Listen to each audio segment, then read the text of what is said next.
Good morning. Very short, brief, quick statement. We haven't done much yet, but what we've done, we like what we see. I think the veteran guys have done a great job of kind of enculturating these young guys into our deal. We have 40 total newcomers to the roster, so a little bit of changeover, which will be great. Our enthusiasm in the morning walkthrough was excellent, which everyone in America is going to say that. But really liked how those guys were communicating and kind of coaching each other up. And excited to get back out there this afternoon for our first kind of quote-unquote real practice. We anticipate everybody being here. We'll have one young man due to an administrative error that will not be out there for the first couple practices. That was not his fault. That was an administrative oversight, I would say, and something that he's getting taken care of. He's already in town, but we're taking care of that. And everybody else will be on board and ready to rock and roll. So we'll take questions. Hi, Mark.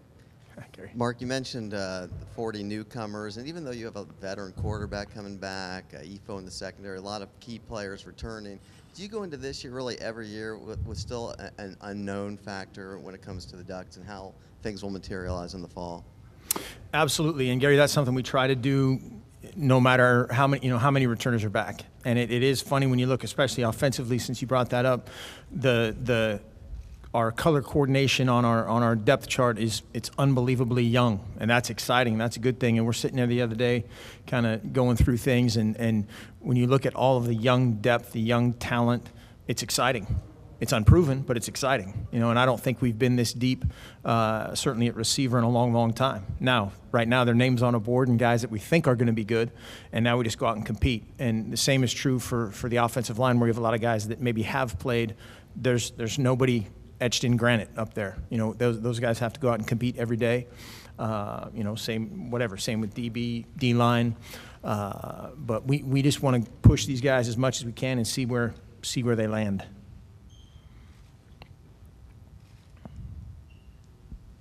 All right, thank you. Mark, second year as the head coach. I'm back here. How have you restructured things? What did you learn from last year about how you want to streamline or change things this year? How much difference will there be? I think the normal year-to-year differences. I think every single year you're going to tweak something, whether it's your scheme, how you develop players, both from a physical standpoint and a mental, psychological standpoint. We're tweaking those things constantly. Learned a million things. And as I've said many times, if you do something a second time, you should be better, you should be more efficient, and there's no exception with me.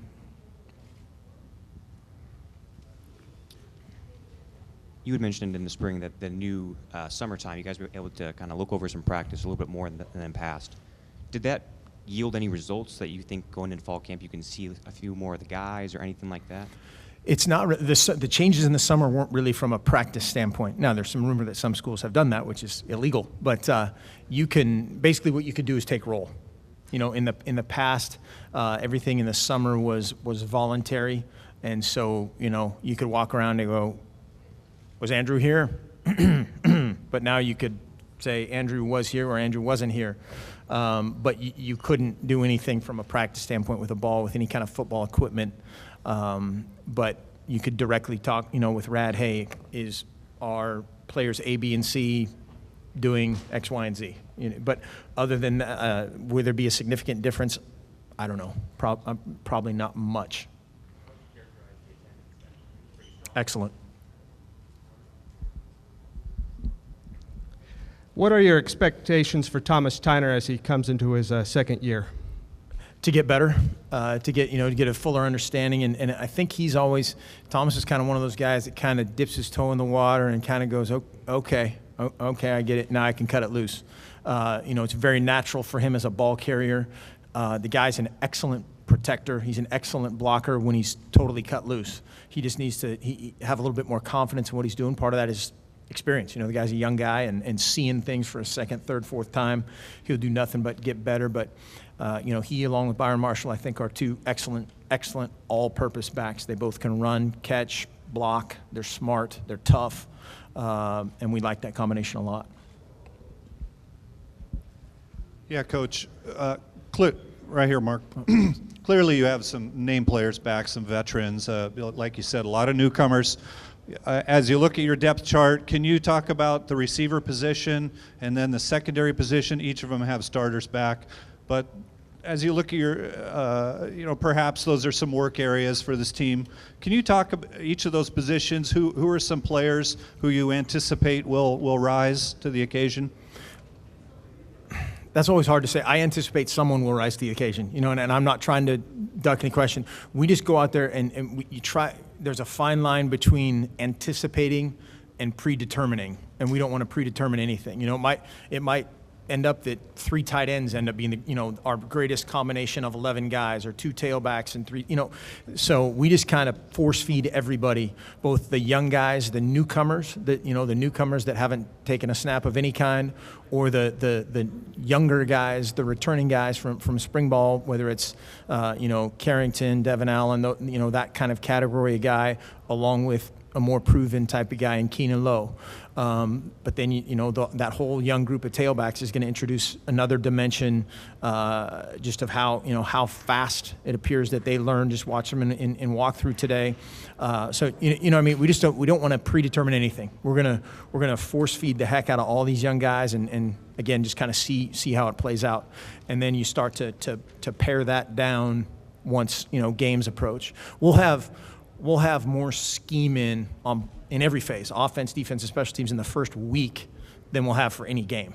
Just that's how kind of, installation of things will work. And so as you do that, some guys, they kind of slam into the wall. Some guys kind of grind it out. Some guys are great. And so you just kind of have to predict that a little bit as well. Hey, Mark.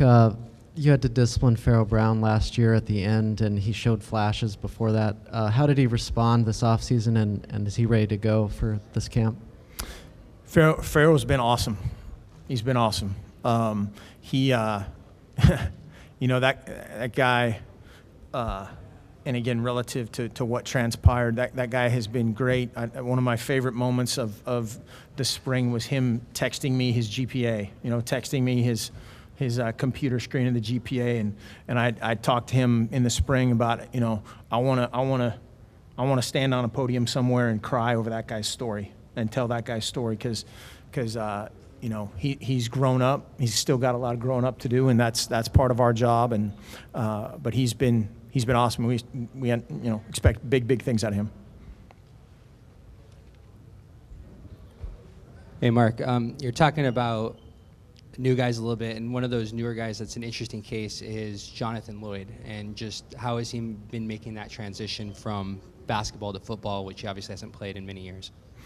Yeah, hopefully he'll make a big stride. He did an awesome. The guy had a great attitude in the spring, but you could tell that he hasn't played football for 5 years, and it's not like he's showing up and playing intramural flag football, and we show up playing elite level Division I football, and there's rust, there's uncertainty, which then makes him slower than he really is just in how he plays. And so over the summer, hopefully that's he's kind of got some steel wool out and scrubbed that off, and he's ready to go. But a great, positive attitude out there, a guy that you can see everybody likes to be around and work with.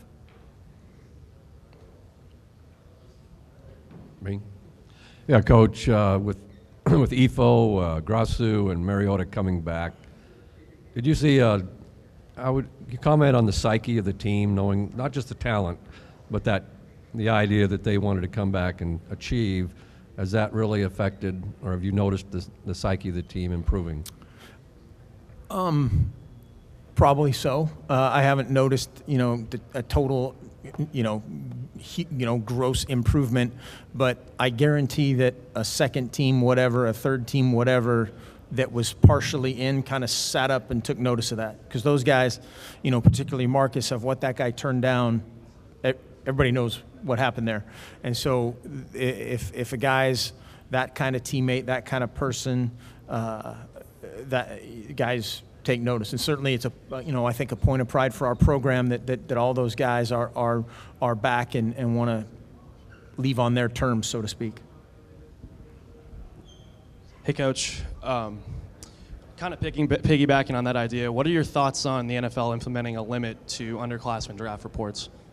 It'll be interesting. I'm for anything that gets these guys better information, and for that whole process, the review process has gotten better. I mean, it used to be they'd give, 90 guys first round grades, and I'm not real good at math, but that doesn't add up, right? So by the time you get to the third round, that's 270 guys that have 1 through 3 grades, and that's just underclassmen. That's not, the guys that are coming out. So that process has gotten better. It'll never be perfect. I mean, it's kind of like recruiting, that'll never be perfect. But to get better information in their hands or in front of them as a part of that decision-making process is better. I don't know if this is necessarily it, but we'll find out. Coach, what are your thoughts on how the Oregon was picked to win the Pac-12 this year? How do you think that plays into the psyche of the team going into the season when Oregon was selected for that? Well, it's just like last year, right? It's great to talk about on August 4th, but it doesn't matter, and we had a great discussion about that last night, about our culture, our process, everything that we're all about, and it doesn't involve looking up and seeing who's taking note. We know that we're going to have, a ton of media coverage, and that's awesome. That's great. It's great for you guys to talk about. It's great for the fans to talk about. It's absolutely, I mean, do we want to be in that discussion? Absolutely, and that's fine, but it doesn't matter. When we go to meetings, when we go to train, that, totally locked in on our deal, that's what matters. And, we can look back at Stanford, we can look back at Arizona, and if there's somebody who's maybe yawning and looking the wrong direction, they'll be put in line right quick. During the spring, going back to Tyner, Scott Frost had said that Tyner had looked like a guy who learned how to practice during the spring. And now coming into the fall, you guys got all of last season and the spring under the belt. What's the difference with him mentally going into this season, just from maybe a dedication and just the way he approaches practice standpoint? I think part of it is that. I think most of it is just confidence. When guys, there's some guys that just show up and just go 100 miles an hour, period. That's just their deal. And then they run into the brick wall and they say that, okay, that's not the right way. Okay, let's find a different way to go.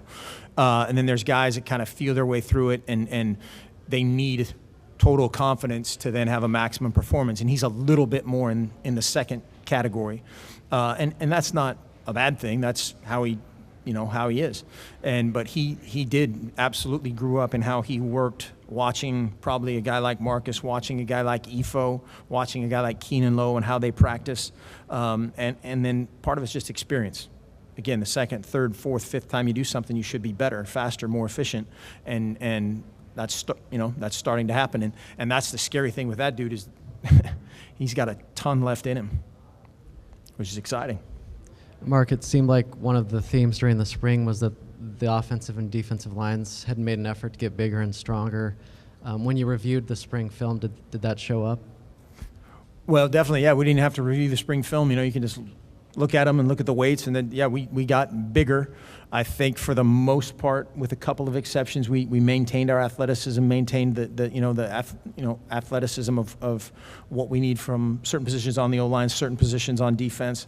But anytime you can be a bigger, faster, stronger version of yourself, that's better. And again, part of that is confidence. Coach, wanted to get your thoughts on the new college football playoff format, and also will that affect your approach at all coaching this season? It won't affect it too much, and obviously when we get toward the end of the season, hopefully we're in that mix and we'll make some adjustments, but not too differently from how it's been over the last several years. As far as the college football playoff, I think it's a little bit better maybe than what it was. I think the BCS, got 1 and 2 right most of the time, but then 3 and 4 were mad, and then the guys at the end, the tail end of the non-BCS bowl or of the BCS bowls were mad, and that's not going to change. Now 5 and 6 are going to be mad, and then the teams left out of the, what are they called, this New Year's 6 or whatever, they're going to be mad. The next two will be mad. I think that's, again, it's great for the media. It's great for college football as far as the hype. I think we still have a ton of heavy lifting and heavy demolishing to do on the path to the playoff, making every conference's path the same, which, fair, unfair, good, bad, indifferent, it's not the same. And so that, there's still a little bit of work to do there. Mark, with so much riding on keeping the quarterback healthy. Will you be holding your breath a little bit every time Marcus takes a hit? And is there anything practically that you found you could do maybe to help him stay healthy? Well, yeah, that's a fine line. You know, I think it's the last 7 years where, don't quote me on that, it's either 6, 7, or 8, somewhere in there, where the national championship team has had, you know, a healthy quarterback all season long. And so there's an element of luck in there. There's an element of, you know, what you said, whether it's schematically doing things. And then there's another angle of you can't have that mindset, you know, going out there of, hey, get 4 yards if you can, but yeah, take 3 3/4, okay. You know, we just never want that to run through his mind, and Marcus can't play like that. That's not his deal, and we don't want anybody playing like that. Mark, Ty Griffin's transferring in from Georgia Tech as a quarterback there. Will he play quarterback here? And if so, does he have to sit out this year? He does. Yeah, he will be playing quarterback, and he has to sit out the mandatory, you know, transfer year. So he'll have a 1 year, as he'll be total, you know, on the team, everything full speed, except he can't play in games. And then he's starting out a quarterback. Mark, just with Devin Allen, obviously everybody knows his track speed and that sort of thing. Is he a guy that can play football in terms of all the things required of a receiver? And is he also somebody that can step in and fill into the big play type of receiver? Absolutely. Devin, you know, got a little nicked up last year during fall camp and was having a great camp and just didn't work out. But Devin is a tough dude, man, and that's a high hurdler that can do what he does. That's tough. You know, it's not just run down a lane and being fast. You gotta have a little something to you, because you don't always jump over the hurdles. You know, right? And when you learn hurdles, it's not just sunshine and roses. But he is a tough dude. He's a great blocker. He's a great competitor, which translates over to special teams a ton. Which he's been great on that all throughout training, and then with the ball in his hands, he's really good as well. So I think it's just a matter, again, that's kind of one of those guys that they're not proven, but we're really excited about. Mark, kind of going off what Austin was asking about Marcus, do you have to strike a balance between having one of the best players in the country and wanting him to be the focal point of everything and not over-relying on him too much in case he does get hurt again? Can you over-rely on Marcus? That's a great question and a great problem as well. You know, Marcus takes care of so many of those other things, and for all the stuff that, you know, externally he's exposed to, he just does such a great job of handling all that.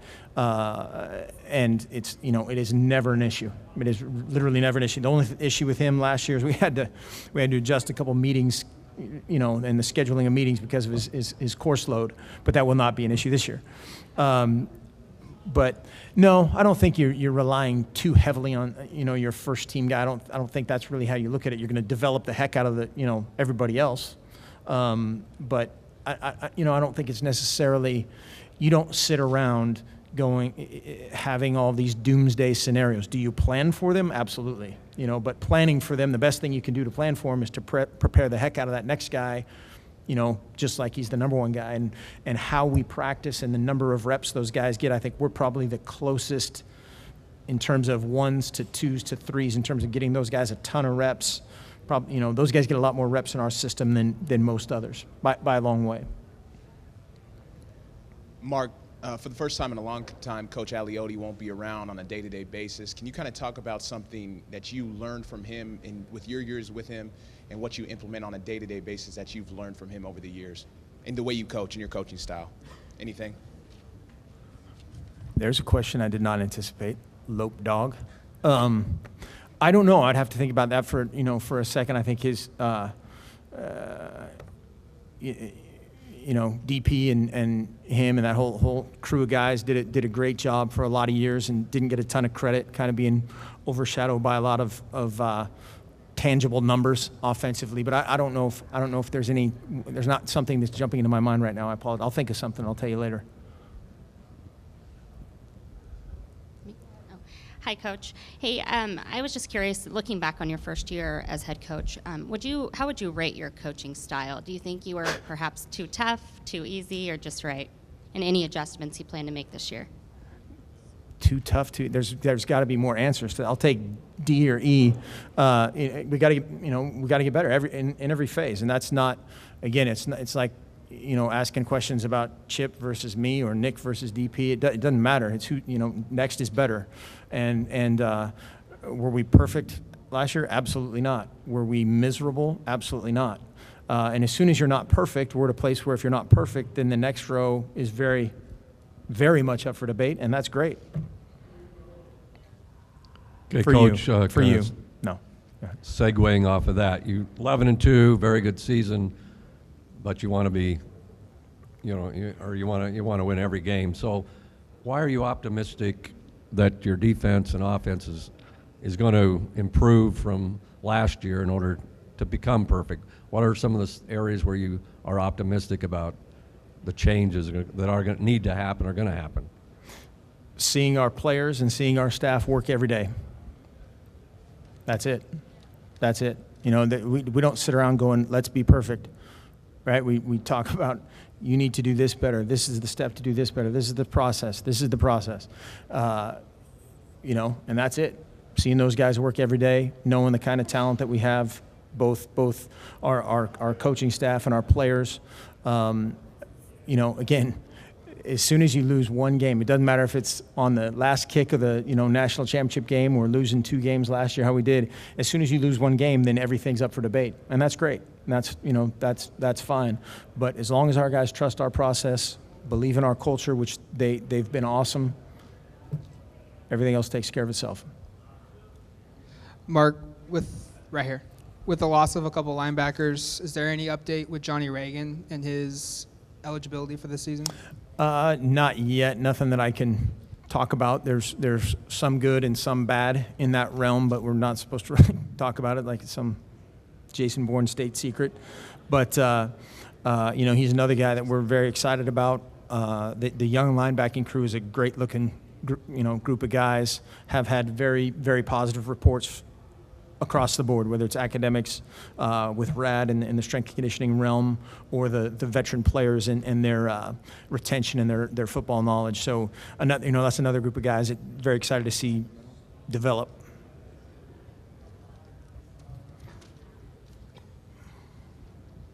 Hey, Mark, can you talk about Jeff Locke, where he is right now in his development? How much better quarterback is he now compared to last year at this time? Clearly you have the number 1 guy, but there's going to be somebody who might be needed as a number 2 guy, a quarterback, and he played some last year. Can you just talk about Jeff Locke in that respect? Yeah, that's one thing that I think got a ton of play that I never understood. We have a ton of confidence in our backup guys. We have a ton of confidence in Marcus. He's really good, and I think if that's one thing about that position, the backup quarterback, they're always the answer, right? They're always the greatest player ever until they're in there, and then, oh God, what's wrong? And then, whatever. But that was one thing last year. There was just never any separation between those two guys, and that's something you can't fake it, because every single person on your team sees that guy play. And if there's not a definitive separation, that's when it becomes an issue. It can become an issue on your offense, can be an issue in your locker room if there's not a total difference. Just separation between the two and go. And that's one thing that just never happened last year, and it never happened this spring for whatever reason. And so, we'll continue to develop those guys. Jeff had a really good spring. Hopefully had a great off season this summer, and we'll go out and compete like heck during fall camp. He's really smart. I think he's another guy kind of going back to the Thomas Tyner confidence scale. He needs to trust himself a little bit more and believe in himself a little bit more. And we joke about that a lot. But he's a kind of along the Nate Costa-ish kind of production scale, probably a little bit faster. Don't tell Nate I said that. No, he is a little bit faster. But I love the guy. Is there one more question anyone saving? This is the last question for Coach Helfrich, and then we'll get Marcus up here. Yeah. Hey, Coach. Could you talk about Byron Marshall's experience last year, getting into that, starting role, getting a lot of carries, and how that's going to benefit him this year, and what's his next step? Consistency is his next step. I think part of that with Byron is conditioning. Part of that is confidence. Part of that is total overall scope knowledge of the system and just cutting it loose. But that, that only comes again with great preparation. And he's another guy that can practice. He can practice a little bit better. And we've had many discussions. We're not telling tales out of school right here. But he's also a guy that has great ability across the board. He's a fantastic receiver. He's a great, between the tackles runner. He's a great protector. And now we just need to put that together on a consistent basis. And again, those two guys, Thomas and Byron, they're really a lot more similar than they are different, and a ton still left in the tank.